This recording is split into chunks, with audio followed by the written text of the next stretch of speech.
So good afternoon, everyone. My name is Albert Chen. I'm a professor at the Center for Water Systems at University of Exeter. Welcome to join us today's webinars. It's a joint event organized by the European Project Waterwise Hub and the Center for Water Systems. And that is the third webinar in our summer series. We also had another three events in the spring series. So all these events were recorded. So if you are interested about this the webinar series, you are welcome to see the recording from our previous channel, our YouTube channel. And as I said, it's been the webinar series is recorded, so please be mind if you we will be recording this events and share on our YouTube channel. So this webinar series is more about this sharing the knowledge on the circular economy among the researchers in these areas, and that's today we have four speakers that I will let our co-host Dionysis from Psycho to introduce them. Just some housekeeping, so please keep your microphone off while the speakers are presenting. And we will have a slot after the presentation. You will be able to have the chance to ask your question. Then you can raise your hand and also to switch on your microphone to ask your questions. Okay, so I will hand this to Dionysis. Hello, everyone. My name is Dionysis Anemogiannis. I represent Psycho, Science Communication, a non-profit organization for science learning based in Athens, Greece, and the Waterwise Hub as well.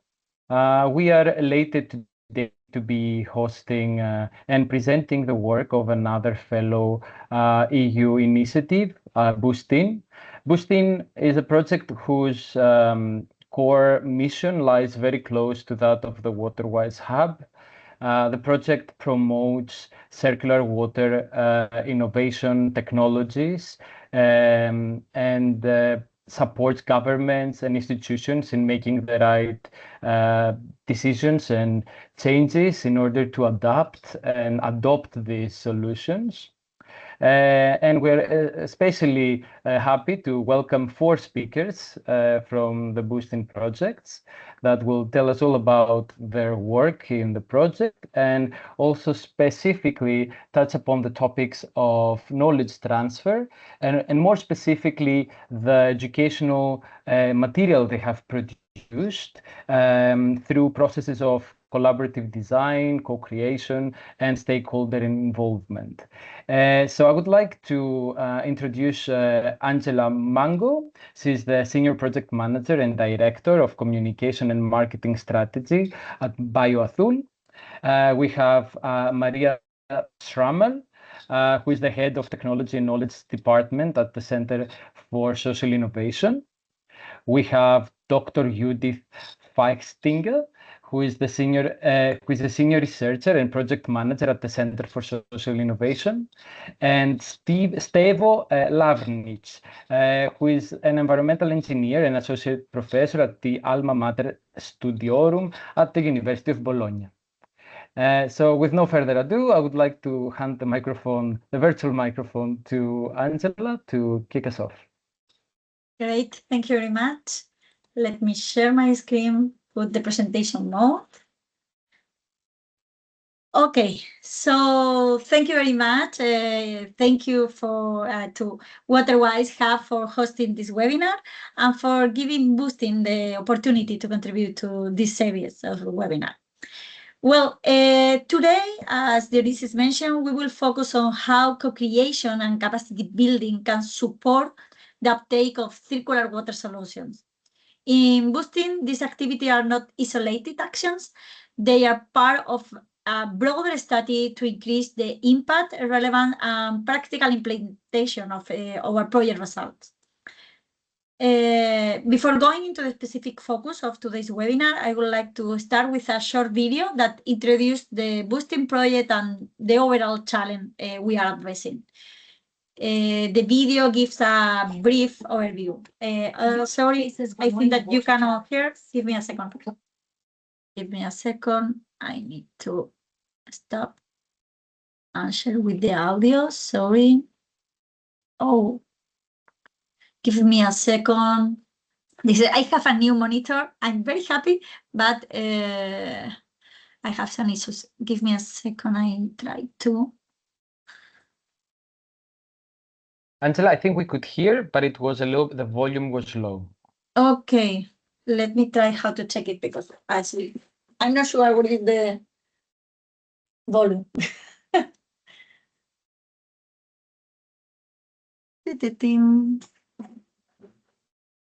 I think maybe I can manage from YouTube. It's easier.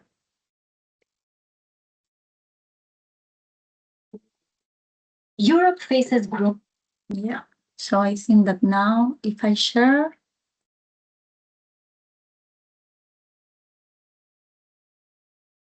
Here I can, let's see. Europe faces growing water challenges. Climate change, pollution, and resource scarcity are putting water systems under pressure. At the same time, innovative solutions are already available. Solutions that allow water reuse, resource recovery, and circular management of water systems. So why are these solutions not widely adopted? Because innovation alone is not enough. Barriers such as social acceptance, regulatory frameworks, lack of skills, and limited market access still slow down deployment. Boost-In is a European initiative designed to overcome these barriers. It supports the identification, assessment, and transfer of innovative water circular economy solutions, WACEs. Boost-In follows a dynamic approach. We scout and assess innovative solutions. We engage stakeholders at regional level. We provide training and capacity building. We support policy development and market uptake. This approach is implemented in 6 regions of opportunity across Europe, where real challenges meet real solutions. By connecting innovation, policy, society, and the market, Boost-In helps circular water solutions move from concept to implementation. Boost-In is building the conditions for a circular water economy in Europe. Boosting innovation, enabling uptake, creating impact.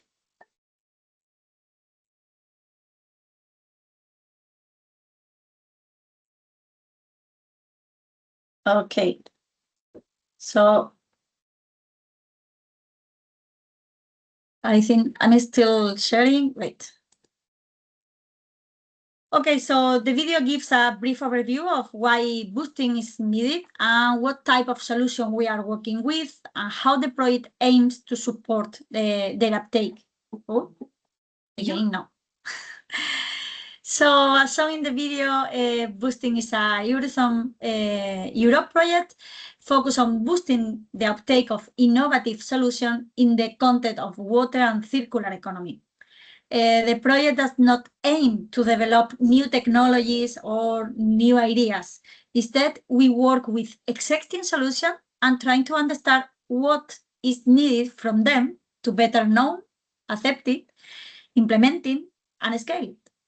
One of the key messages from Boosting is that, as the video mentioned, technology alone is not enough. Circular water solutions face multiple barriers, and this is why the project has a multidisciplinary approach, combining innovation scouting, impact assessment, policy analysis, market support, and what we want to highlight today, stakeholder engagement and training. A key aspect of Boosting is moving from strategy to practice. The project generates evidence and recommendation, but it also creates space for dialogue, for learning and practical knowledge transfer. This is where today's webinar fits. The training webinar and MOOCs are part of our effort to make project results accessible and useful for different audiences, including students, job professionals, practitioners, water utilities, and any stakeholder interested that is part of the circular water management ecosystem. And why co-creation? In boosting, co-creation has been central to understanding the social and practical conditions that influence the implementation of our WASES, our circular water solutions. Through the work carried out in the different region opportunity, stakeholders were invited to identify barriers, discuss enabling conditions, and co-develop the roadmap and action plans. This process showed that acceptance is not only about public perception, it's also about trust, transparency, governance, institutional coordination, and capacity. In this sense, co-creation also becomes a learning process. It helps different actors reflect together on what needs to change for circular water solution to become implemented. And this is why we have framed today's webinar as from co-creation to capacity building. The logic is very specific to our boosting process. First, co-creation helps us identify barriers and needs in the different regional contexts. Then, these insights were translated into regional roadmap and action plan. And finally, MOOCs and training activity help us respond to some of the learning and capacity building needs that we have already identified. The objective of today's webinar is therefore to present one specific pathway within boosting, how stakeholder engagement and co-creation activity can inform capacity building activity, and how they are key to boost and implement circular water innovation solution. Thank you very much for your attention. I hope that this framed today's discussion, and I think that I can give the floor to, if there are not any question or comment, I can give the floor to my partner, Judith and Maria. Okay, thank you. Shall we continue, or are there any questions so far? I can start sharing. I think any comments and questions can be, we can use the comment section to type them, and then we deal with all of them at the Q&A at the end of the session, just so that you can proceed with your presentations. Okay, then I don't know if you see this, or you don't see it in the middle of, it's better now. Okay, it's working. Okay, then thank you very much. So Maria and me, we're colleagues, and we're working in the boosting project, but we are from Austria, Vienna, from the Center for Social Innovation, which is the social scientific research institute, and we very often design and implement multi-stakeholder processes, workshops, and also co-creation processes. And also in the boosting project, we have been responsible for the co-creation process in the project, namely for the public perception of circular economy solutions in the water sector and in its improvement through co-creation. And today we are going to provide you some insights and results from this co-creation process in the boosting project. Okay, I hope it continues. Yes. So why co-creation, and why co-creation in this field? So what you can see here on the left side is the process of implementation of circular water solutions and how it normally proceeds. And it also explains why co-creation comes in helpful. So first is technological innovation, in our case, a circular solution in the water sector. And already finding the best technological solution is already a challenge. There are many water reuse and circular water technologies available. They differ in performance, sustainability, and cross-sector impact, and everything has to be thought of. But when we assume that we then select the best technical solution, it still does not guarantee an implementation. And this is where we see the implementation gap, what you can see here in the second box. Many promising solutions fail to move from pilots into practice, not because the technology is lacking, but because of social, institutional, and economic conditions. The social, institutional, and economic conditions include questions of governance, financing, regulation, stakeholder trust, organizational capacity, and collaboration across sectors. So this is where, in our opinion, co-creation becomes important and helpful. And that's also what we are going to focus on. So co-creation helps to identify blind spots for different solutions. Co-creation helps to break up thinking silos. Technological expert might not be aware of other actors, groups, challenges. They might be social or economic or uncertainty in the society. And bringing together different stakeholders helps identifying implementation barriers, also helps understanding the trade-offs from multiple perspectives and jointly develop realistic pathways for implementation. And in the Boosting project, we worked in 6 different regions. We called them regions of opportunity, to identify these barriers and to translate them then into regional visions, pathways, and roadmaps and action plans. And that was the co-creation in those workshops. So the people and stakeholders there co-created regional visions, pathways, roadmaps, and action plans. So our central question was not whether people like water reuse solutions. We asked what actually enables circular water solutions to become implementable. And this is just an overview of the 6 regions of opportunity. So they're in 6 different EU member states. And as you can see here, in each of the region, there was another or different focus, what the water solution regards. So there were diverse geographies and diverse water solutions.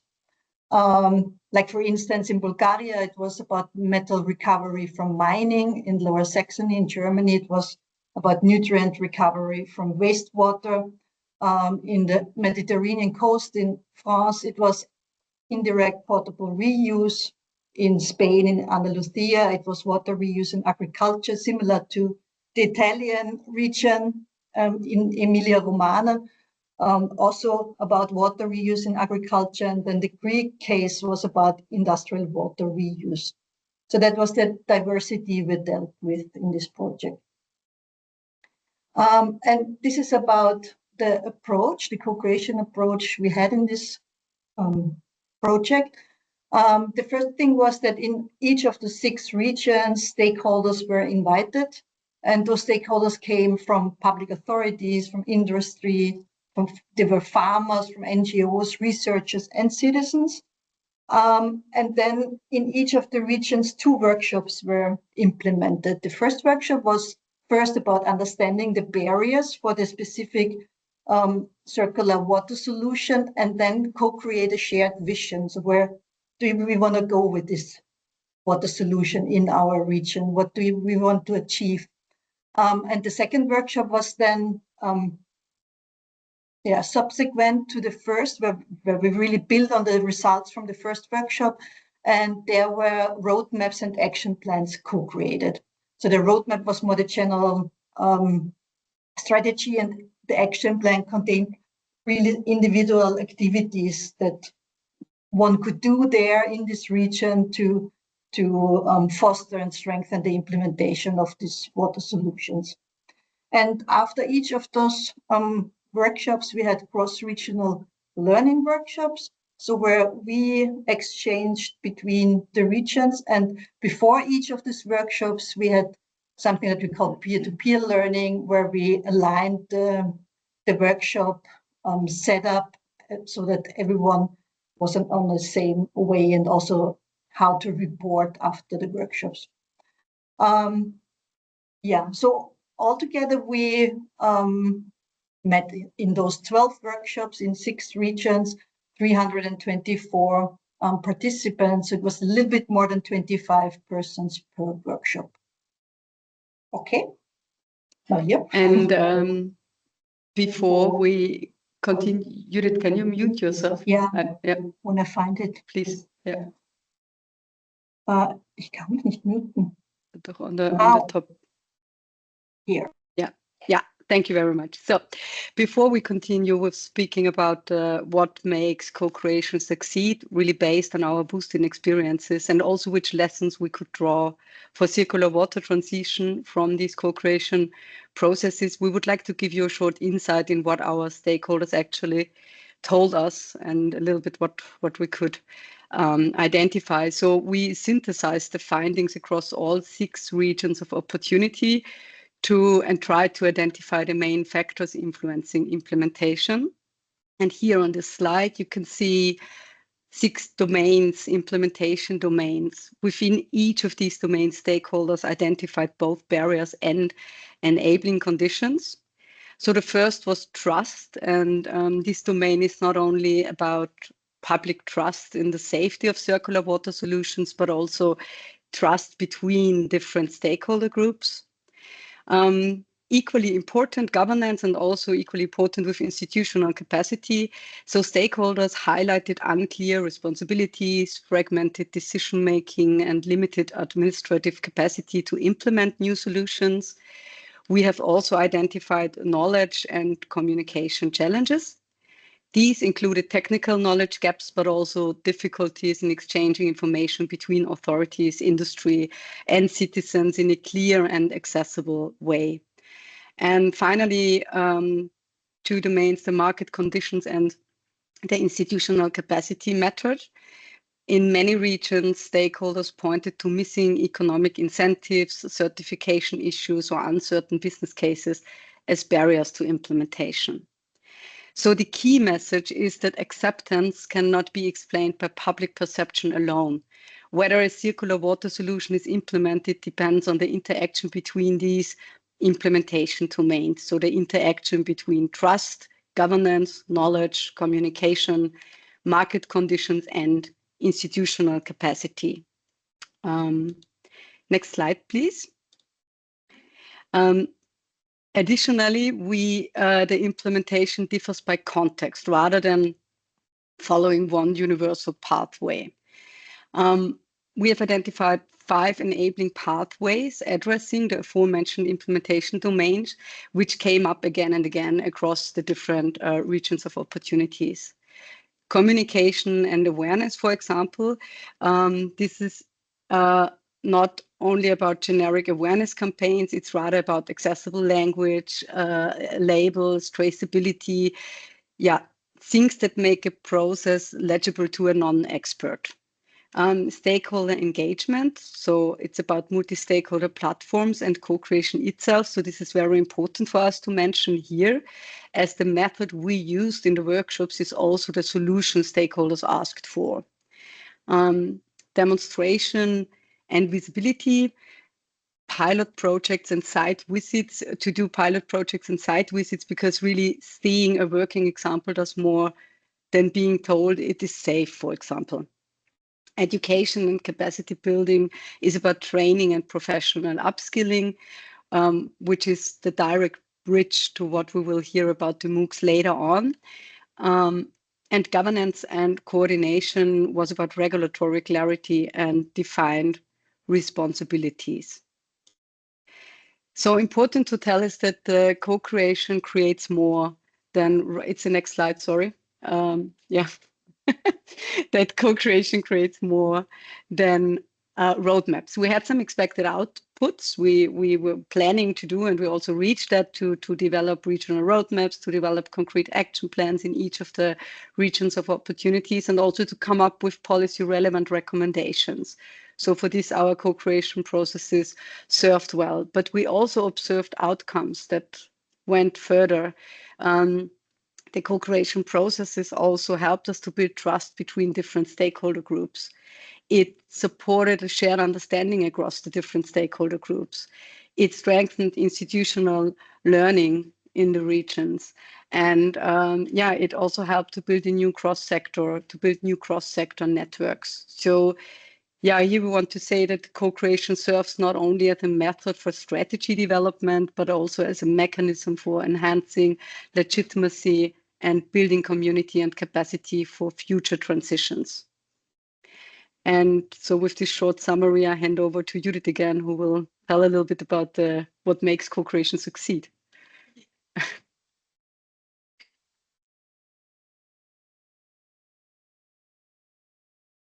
You need to change. Judith, you're mute, and Maria is. Thank you, Angela. So in this slide, we want to show what makes cooperation successful and maybe also point out some limitations you encounter when working in a time-limited project as Boost-in. First success factor is that repeated engagement and not only a single event are important, because trust and legitimacy builds through many small continuous steps, and 2 workshops rounds are a good start, but duration matters. The second success factor, in our opinion, and what we analyzed, are that it is even more successful and with a higher chance of success when the co-creation process is part of some kind of institutionalized communication that already takes place in the region, some kind of communication platform, who will use the co-creation process to proceed and better their objectives and to maintain the momentum also after the project ends. This happened in the Boosting project, particularly in the German case.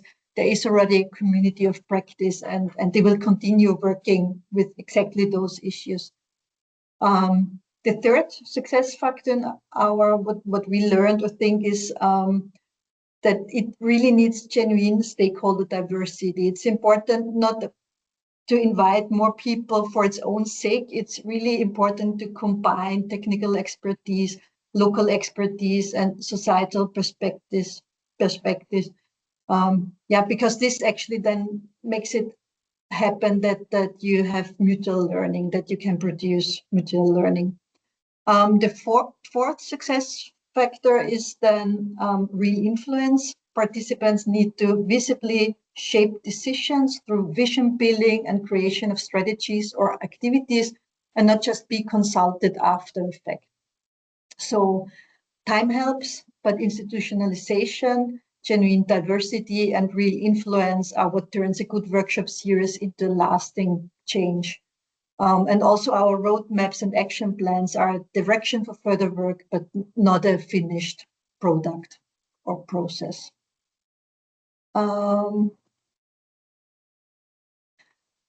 And in a broader context, the takeaways beyond Boost-in and lessons for circular water transitions is first, technology alone is insufficient. We started this project looking at 30 different WASES in detail with solid technical and environmental performance data behind them. Yet the workshops showed in all regions that a technical sound solution can still stall without regulative, normative, cognitive, or pragmatic legitimacy in place. Second, there is no universal pathway. That's a very important learning. Copy-pasting one region's plan to the others would not have worked. You really have to be sensitive to the context and to the conditions in the regions. Third, enablers are interdependent. For instance, communication without demonstration is abstract. Demonstration without governance coordination cannot scale. Education without stakeholder engagement risks feeling top-down and is not accepted. They really reinforce each other, and the regional action plans show the enablers always working in combination, never in isolation. And the fourth is about capacity building, that it is a long-term process. That fourth lesson is deliberately the last one because it's the direct link to the next part of today's webinar, then presented by Stebo. And with this, we would like to end our presentation with the takeaway message about the potential of co-creation. So at its best, co-creation turns diverse perspectives into shared progress. And we are at your disposal for questions, or we hand over to Steve. Thank you.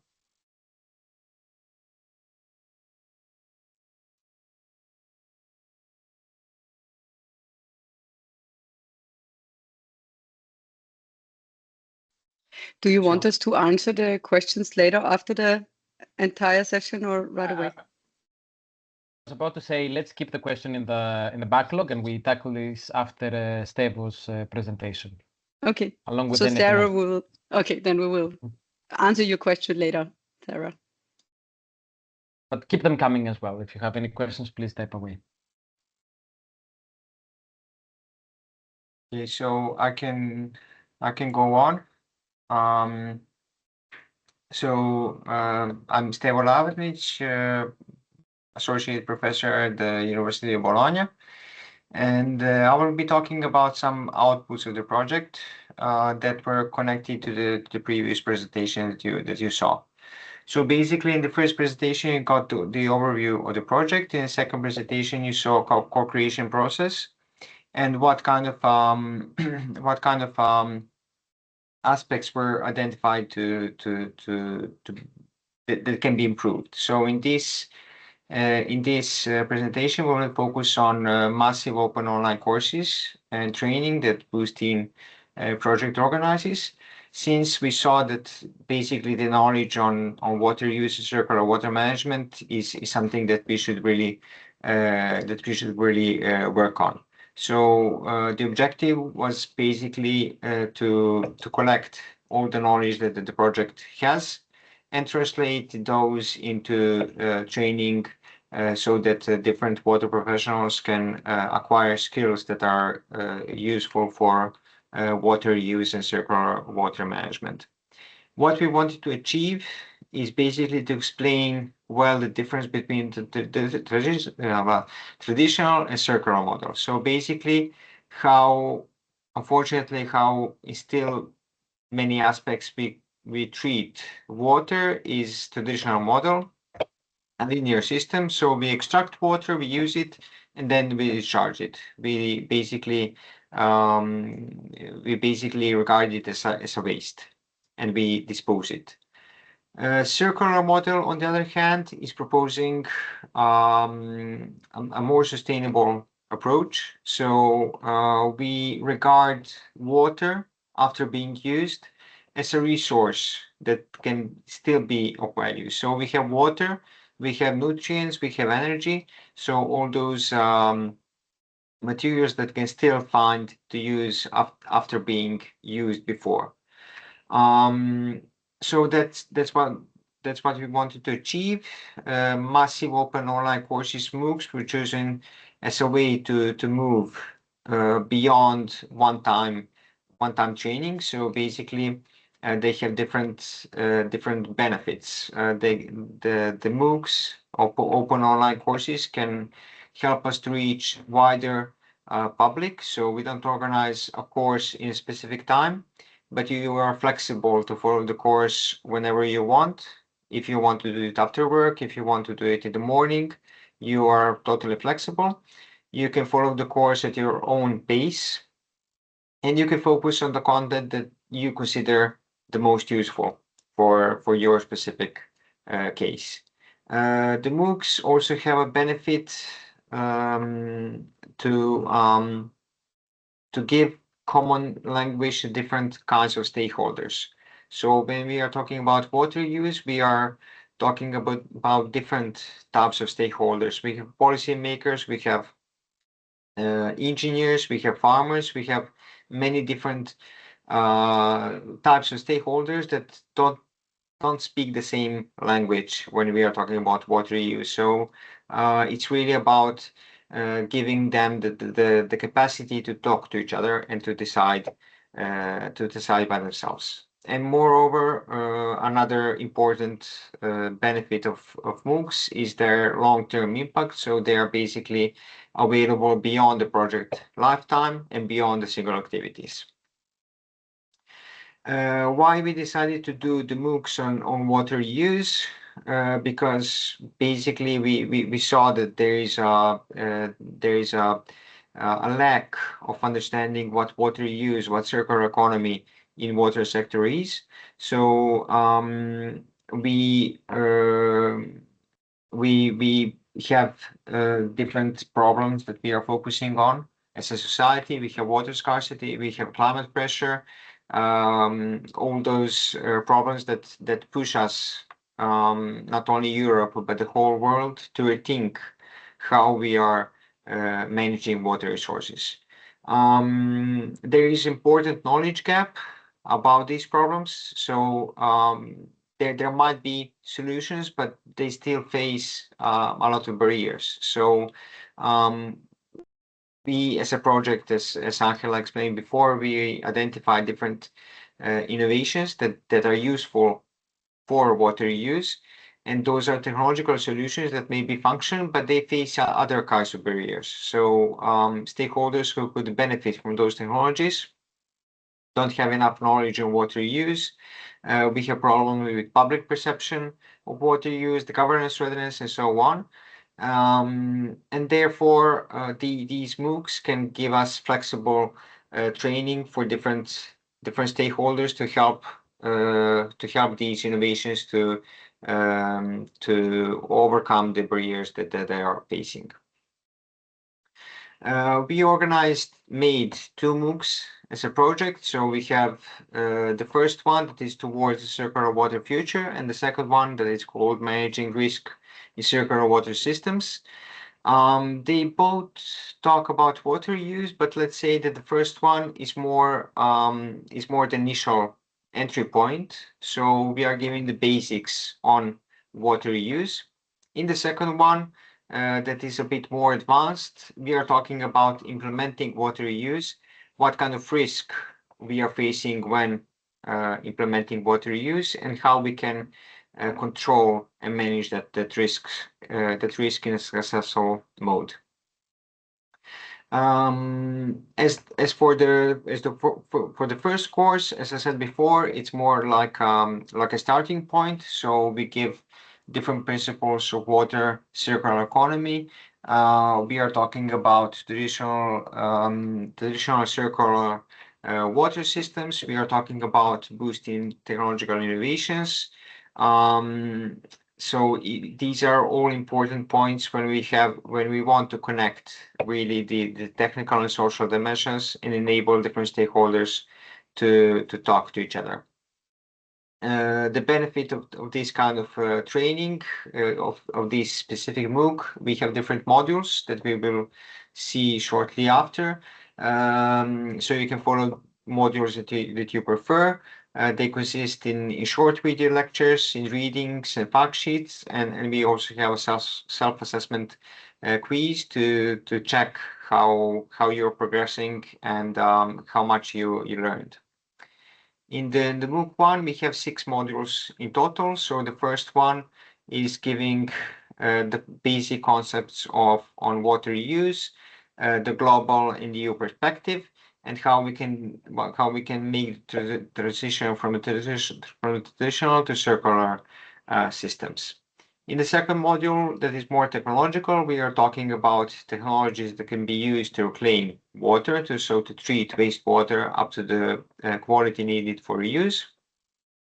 In the third module, we are talking about innovations that boosting identified. So we are talking about real case studies of circular water practices to see how they are behaving in real environment. We are also talking about business models because, of course, water use is something that is needed, that can have a lot of benefits. But unfortunately, our world still thinks in terms of money. So it's important to present these solutions, these practices, as something business sustainable, so that different technologies that exist can make the ends meet. We are talking about regulation and policy, so giving overview of different international and EU regulations for water use to see in what kind of limits we need to operate. And finally, we are talking about public trust and communication. We saw that perception of water use is not always the best one. So we are, in this module, we are exploring how we can, what kind of awareness strategies and campaigns we can use to support stakeholder engagement and to change the public perception of water use. Who can benefit from the first MOOC? what is important to see that there are really no specific prerequisites that are required to follow the MOOC. So it was made intentionally flexible to be open to different types of stakeholders. Of course, if you have a background in something environmental related, in something water related, you will grasp the concepts faster. But even if you are a historian or someone that doesn't really work in the environmental field, you still can learn a lot from this MOOC. Our main target groups are water professionals, so the ones that are working in the water sector, but they want to expand their expertise on water use. The students and new learners who want to build understanding or circular water management from the beginning because they want to work in the sector. And finally, different types of stakeholders, decision makers that, as you said before, they lack a common language to discuss these aspects. The second MOOC, Managing Risk in Circular Water Systems, it's a bit more advanced, so it moves beyond the basic definition and concepts and focuses on implementation of water reuse and how we can manage the risk. So we are talking about technical tools for the risk management, like safety plan, risk matrices. We are talking about operational insight. So what kind of control points we need to consider, what kind of strategies we can use for monitoring. And finally, we are talking about the social innovation. So it's not always, it's not enough only to control and manage the risk from a technical point of view, but you need to know how you can communicate this risk to the stakeholders and how you can make them trust and consider this risk. In MOOC 2, we have 4 modules. So the first one is understanding the risk that is connected to water use practices. So what kind of risks we are facing and how we can assess these risks. Then in the second module, we are talking about safety plans, likelihood impact matrices, key frameworks that can be used to evaluate and manage the risk in water use. We are talking about monitoring the risk. So how to identify the control points that you need to always consider when implementing water use. You need to understand roles of different stakeholders that need to work on this risk. And also how to make a successful and sustainable monitoring plans. And the 4th module is on public acceptance of risk. So how risk perception changes across different contexts and across different stakeholders, and what kind of tools we can use to communicate and make stakeholders understand the risk and accept it. Basically, the best fit for MOOC number 2 is someone who already works in water use but want to explore their knowledge, expand their knowledge on the risk, and stakeholders that really need the tools how to support planning, monitoring, and managing water use. Of course, in this MOOC, you will need a bit more knowledge, but if you follow our first MOOC, then you will be successfully enabled to follow also the second one, so to understand really the risk, but also professionals that are already working in water field somehow, they might do directly MOOC number 2. So just a short comparison between the 2 ones. We have MOOC number 2 that is more basic, that aims to give you to teach you the basic concepts of water use. We are focusing broad audience, and it's really the first step. For the second one, we are talking about how to implement safe water use practices. We are focusing on more on professionals that are working in water sector. We are giving you different knowledge about risk, about managing the risk, and finally how you can straighten the operational competence. So what I think it's important for you to take from these presentations, that the massive open online courses that we made are translating the knowledge that the project has, that the project collected, into something that different stakeholders can use to learn. We have two different MOOCs. So the first one, that is the initial level, it gives you really the knowledge on circular water economy, what it is, and the second one, that gives you tools to implement water use. So it teaches you what is the risk you need to consider, how you can monitor this risk, how you can manage this risk, and how you can operate circular water systems successfully. So both of them, they give a good the good baseline for a good foundation for safer and more trusted water use practices. It's also important to remember, as I told before, the water user circular economy implementation does not depend only on technology. We can have the most safe technology in the world, but people and the general public need to accept it. So we need to move in two directions and develop them together.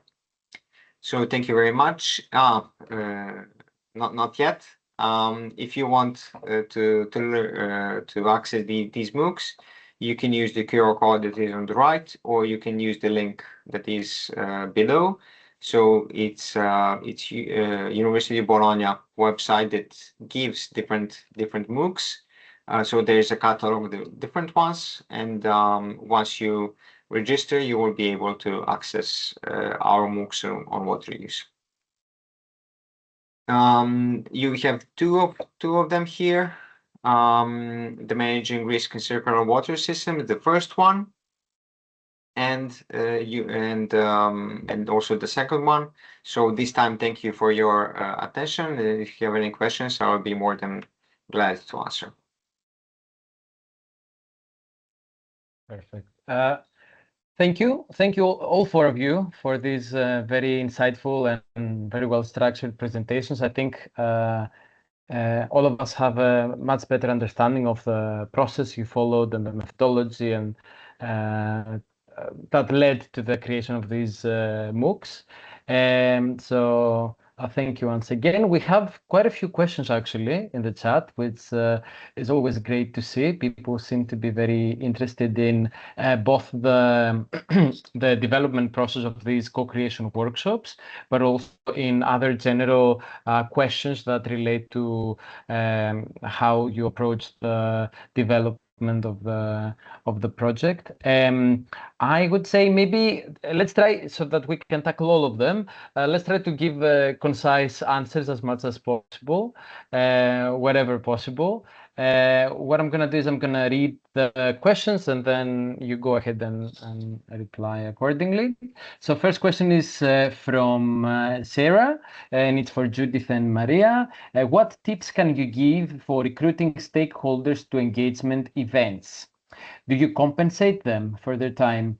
Did you find that some approaches work better than others in the different regions? Thank you. Yeah, I think recruiting stakeholders is a very important point, and it takes a lot of time and efforts and energy.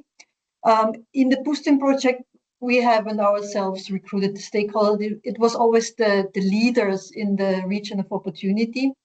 But from our own personal experience, we can say that recruiting on a personal level is more successful than just sending out invitation, which means it's very good to take your phone and then call the people also and invite them personally. What also helps is if you work in the region with a network that have interest in even broadening the network, they can already invite the network and then broadening it. With regard to compensation, I would like to say that in Boosting, we haven't compensated the participants, but we do this in other projects, and because it's not so easy in Horizon Europe projects, we normally give out vouchers. So vouchers for a supermarket, from a regional supermarket, something like this. So that's a possibility, and we normally plan it if it's a more intense co-creation process than we do them. Yeah, this would be my ideas. Is there something you would like to add? Yeah, Judith, can you mute? Yeah, I would maybe like to add also very important, and I think this was specifically also in the boosting project very important, is the personal incentives actually the stakeholder you invite have to participate. So the better you are clear, what we usually do is really very, very structured stakeholder engagement, which already leads in the answer of question 3 then, because the pre-work is essential, like to be aware who are these people and what is the personal motivation of each individual I want to invite, and to target this personal motivation. I think that's also a very important aspect at the recruitment phase. Yeah. Perfect. Let's stay on the topic. And we have a question from Kate Baker. What challenges have you faced with co-creation? It's hard to do real co-creation when the project has rigid objectives.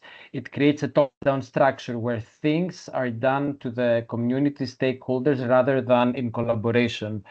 How did you approach these fundamental issues? Thank you.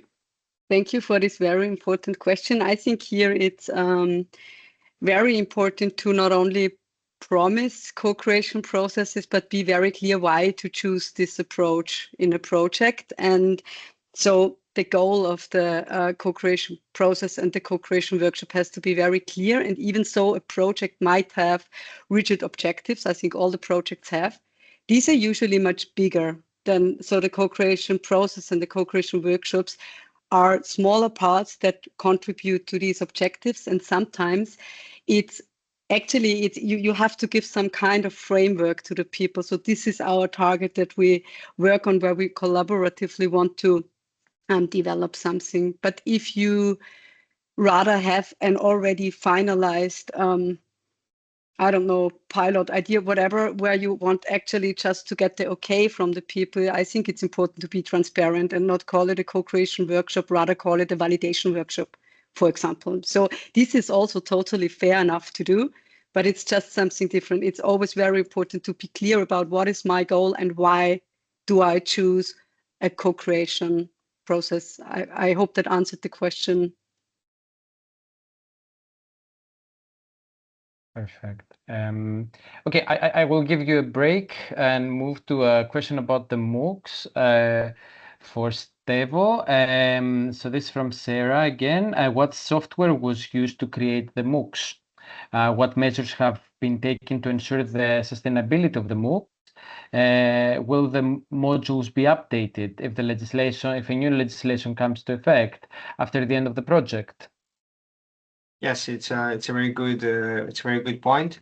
The software that we used, it was created actually by University of Bologna, and it's a standard template that university has made for different types of MOOCs. So we saw that it worked very, very well in the past, so we decided to move with this kind of software since it worked well. So we believe it's also adaptable to our project. The measures about sustainability, the MOOCs will be available also after the project end. However, since the project ends, we won't be able to. After the project ends, we won't be able to update the MOOCs. But on the other hand, we were really trying to collect the general knowledge. When we are talking about first MOOC, we are collecting general knowledge on water use that won't really change. So we are teaching you what water use is, that won't change in the time. The second one is really updated knowledge that is actual today. So that might be something that will change in the future, but we don't expect it to change really fast. So we really believe that these MOOCs will remain useful for the stakeholders a long time after the project ends. Okay, thank you, Stevo. So the time is 2 p.m. Eastern time. We usually keep these webinars for at least 10 extra minutes. So please, if you have nothing else planned, stay with us to tackle the last few questions. So I'm going to move on to another one. This one is from David Forrell. Have you considered how existing water and waste regulation might need to change to enable a water circular economy? Historically designed to reduce harm, not support value creation through circular economy. I think this is a massive barrier. Have you been engaging with regulators on this? Yeah, maybe I can answer this one.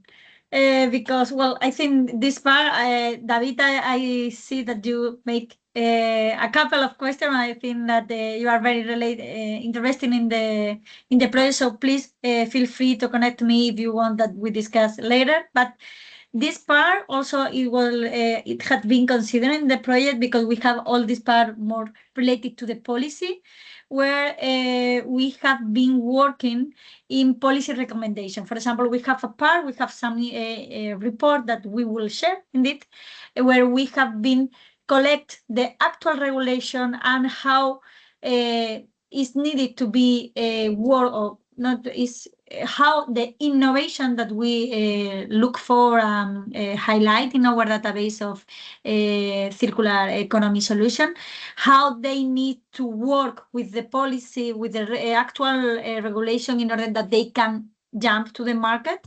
And also we have been working in some regulatory aspect that sometimes there are barriers, as David mentioned, as for example, the risk management plan that we develop a MOOC is one of the things that they are very complicated in order to implement any change in the water utilities. So we try to give different answers to this kind of barrier. It's true that some of the regulation have been a little bit obstaculized more than support the implementation of the circular economy approach. But also it's true that the last regulation from the European Commission is follow this circular economy ways approach. And now there are more opportunities because one of the, I think that the topic of the hot topic for the Commission is trying to implement or to support, boost the circular economy approach. And now the innovator, the solution that work in this sense, I think that they have a quite good opportunity to reach the market and to make change in the used way that have been done previous. Now I think that we are in the opportunity, and we are in the way to make change and work more with this circular approach, not only with water, because I think that now one of the better part of this is that European Commission and in general the government are working in nexus approach, where we combine water, ecosystems, energy, and trying to work in the circular approach of all of them. So it's important to take into account the different aspects of your innovation, how to work on that, and always work in this. It's probably something that nowadays is absolutely feasible for a lot of innovation that we have. I don't know if more or less it's an idea because it's a good topic to discuss, but I'm quite open to have more discuss and dialogue on that. Perfect. Thank you, Angela. Let's take one more from David. So he's asking, in working at locations, you're promoting a whole system regional approach, or side by side. So are you tackling regions or specific sites? Because benefits might be bigger for the regional approach, but barriers might be different and bigger. For instance, benefits shared across the region, but might be small at individual sites. Might make co-creation even more necessary if systemic regional. Basically, I guess the question is about whether you tackle specific sites in those 6 areas, regions of operations you have selected, or you have focused specifically on the case study sites. I don't know who's best to answer this. I can try. Maybe Angela can integrate later. As you saw before, we have 6 regions of opportunity that work really on different areas of Europe, and they work on different problems. They were selected because of these properties. So we believe this is the right approach. However, we are not considering only the site-specific aspects. We are considering these regions of opportunity as something bigger, working with different aspects that these bigger regions can focus on. That in order that what we are doing in the project and can be successfully applied also in different sites. So we are focusing on site-specific characteristics, but we are also looking at a bigger aspect to be able to implement this knowledge better. Yeah, I think is that in regional aspect is not like regional approach. Is the region have been like the way to work in different challenges, sector challenges that we identify in each of the region in order to try to see what is the situation in this challenge. For example, Italy and us here in Spain, we work with water reuse in agriculture. So our co-creation process was at regional level, but focusing the social acceptance of how implement the circular solution in these sectors. But the approach, as Esteban mentioned, is something that we can also bring to the Europe or to this regional challenge, to this challenge that is not regional. I think that some different part of Europe we can share this sector approach or this sector opportunity for innovator. Indeed, when we look for innovators, we make regional approach in order to look for a solution that were already not in the market, but close to the market. And we see that maybe here in Spain, we have an innovator that have the solution or have an approach for Bulgaria in the East Industrial Challenge. So the idea is that from the region to build together in a sectorial approach. Perfect. Thank you. So we take one more. Which one should we do? Let's do one for Judith and Maria. This one is from Abdallah. So it's about the co-creation workshops. What are the most important factors for running a successful workshop? Is it the number of participants, stakeholders, diversity, or something else? And how do you measure success of a co-creation workshop? Is it through participant engagement, the quality of barriers and solutions identified, or other outcomes? Okay, maybe I'll start. Thank you. Yeah, I think most important factors for a successful workshop is to get the right people. And with the right people, we mean people that really have a stake and motivation to contribute, and they are already informed on what exactly we want to co-create in these workshops. And then I think it's very important that you know about the art of hosting, that you make participants feel safe, that they can meet on eye level. It's like a safe space. And then, yeah, I think what's very important for success is that they're going to come again to the workshop. They're interested. That's a success factor. But then also the product that you co-created, if it's going to be used and if you continue working with it, or if you implement, if you have activities and you implement them, that's also a success factor, in my opinion.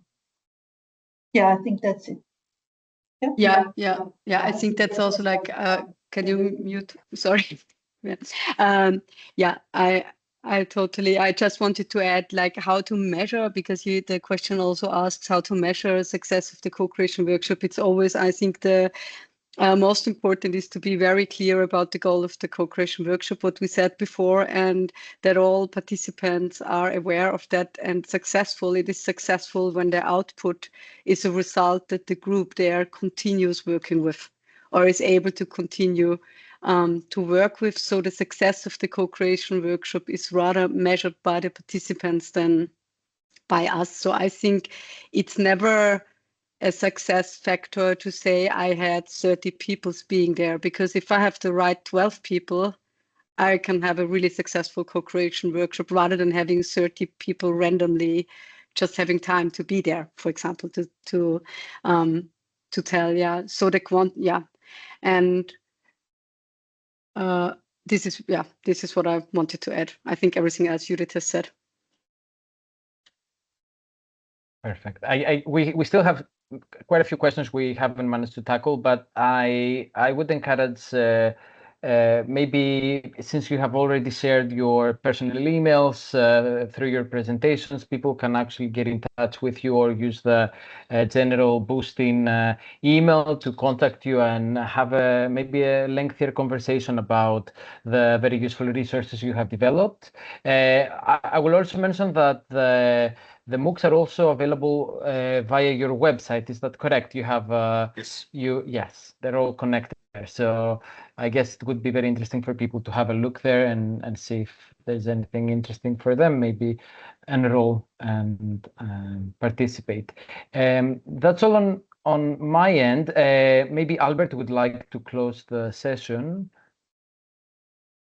Thank you, Nelsis, and all the 4 speakers for the excellent presentations. And I'm very happy that we have a lot of discussions after the presentation. It's very fruitful and very knowledge, a lot of knowledge to help the other colleagues who are interested in promoting this approach.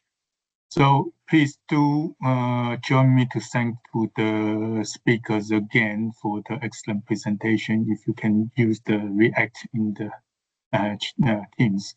And I would like to invite you to follow up our CWS and also WaterWise Hub webinar series. So we will have more series announced later and for the autumn term. So please do follow our website or LinkedIn, and then we will share with you the latest plan for those webinar series. And if you're doing some similar things in these areas and the topic, you are more than welcome to contact us. We can also arrange the webinar and for you to share with the other colleagues. And again, thank you for your participation for today's webinar, and I hope we will see you next time. Thank you.